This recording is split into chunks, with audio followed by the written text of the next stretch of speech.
Hello everyone, so in this video I want to discuss a collection that went really well for me, but is a really good collection to learn from because it had literally every single move in the wave 1 strategy and it was beautiful. And you can see here on the market cap, it's not a great collection, it dropped down to like 8,000 market cap after peaking at just over 50,000, but it's the way it moved. And literally I've just traded it, so it's literally only 25 minutes old, funnily enough. Don't know what it's going to do from here, don't particularly care. Let's go through the phases of this collection. So the first thing, if you've been following all of the training tutorials, you know it's about understanding meme coins and knowing a bit more about what might trend, what might not. And as I've been showing you on deck screener, most of the stuff is just rubbish. It's just random names of stuff like Reddit, Meta, Louis Vuitton, just random names of things. And apart from that, there's just loads of rugs and scams. So that's the majority of collection. So if you see anything half decent, like this is just a little joke, is Pepe combined with the joke about having to work at McDonald's, and they're making the joke that if the dev doesn't make any money from this collection, that's where he'll end up. So it's all right, you know, as soon as I saw that, and funnily enough, I didn't see it here on deck screener because it wasn't there. I went to Bird Eye, remember how I showed you? And all of the links were actually in Bird Eye immediately as soon as this collection had launched. So that's when I saw it and I was like, okay, so this is going to move a little bit.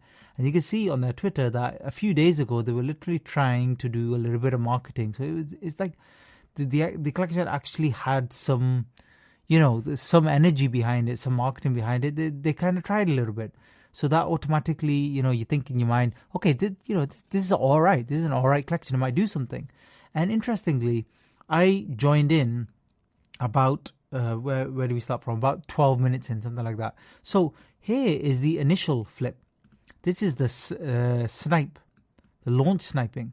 So literally off launch, if you quickly check this, like I did in Soul Scanner, and you got it ready on BonkBot, then you could get involved. Now, I didn't get involved in this part, but in this part, if you bought anywhere 4,000, 5,000, maybe even 9,000, 10,000, you could have flipped and had a 2-3x. A brilliant move. So this was literally the first strategy. The second strategy, that's where I got involved, is remember the panic dip? I love that. And when I saw it, and I saw it hold around this level, I didn't get in here. I wish I did. I had a couple of failed transactions as well. I got in about here, about 20, 22, around that level. And then I did the second strategy, which is the panic dip. And then you guys already know, if you've been watching all the strategy videos, at the previous all-time high, that's the first target. So I'm taking profit there. And you can see other people took profit there because we had some sell-offs. And then what do? We go to the psychological level, 50. And what's beautiful is we broke over it a little bit. Gave me time to sell a good bit of my position there. And then, you know, I have to keep a little bit back to see if it runs a bit. And it was going sideways here and it was struggling a bit. And then that's it, I'm out. And unfortunately, I had a couple of failed transactions there with the final little portion of my position. But I still managed to get out. And that's the end of that. So you see two strategies that work there. But then, if you go even further, you've got the third strategy, which I've shown you before. This one, when you just get so much selling in the space of like 2-3 seconds, and we suddenly drop from 30 all the way up to 5. Massive selling. Exhaustion flip. Look at that. So 6,000 all the way up to 14,000.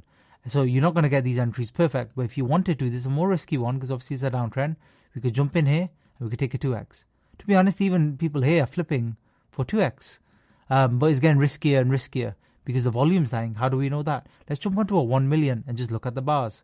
What's going on with the bars? Let's have a look. Volume dying. Collection dying. Collection can't survive without volume. We need lots of volume coming back. Whatever is happening with the price, you need volume. Trading, interest. Don't have that anymore, collection's done. So right now we might have a couple of dead cat bounces, but it's not going to be anything I'm interested in unless we get that volume breaking out again. It looks like it's breaking out a little bit, but not in any kind of amazing way. So I wouldn't be interested in this unless it got a little bit higher, consolidated, and then really looked like it had some legs.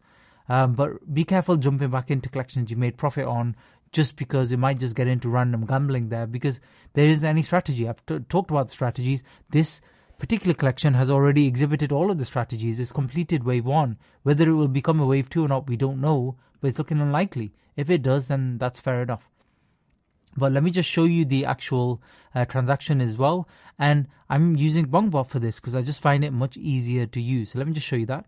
So you can see the transactions there, and you can see the timestamp here of 158. So this was the profit, and this was what I was slowly selling out of. So I didn't put much in. I think I just put I can't remember. I think it was 3 or 4 sold, and I'd already taken out some profits as well. So overall, made a good bit on this. But this is it. Like, you look for one collection like this every day. You make your $500-$600 and you move on. And if you want to and you're ready, you can put a little bit more. But in these small collections, I never put, in wave one, so early on, I never put more than that. It's just too risky. And to be honest, you couldn't anyway. There's such little liquidity. It's hard to build a position of $2,000-$3,000 in such a small collection at the beginning. So you're just looking for the small flips. But they're more than enough. $500 a day is, a lot of money for a lot of people. That's plenty. So just look for those opportunities, trade them, and then move on. And I can call it a day now, or can carry on and look for my next trade as well. Thanks for listening.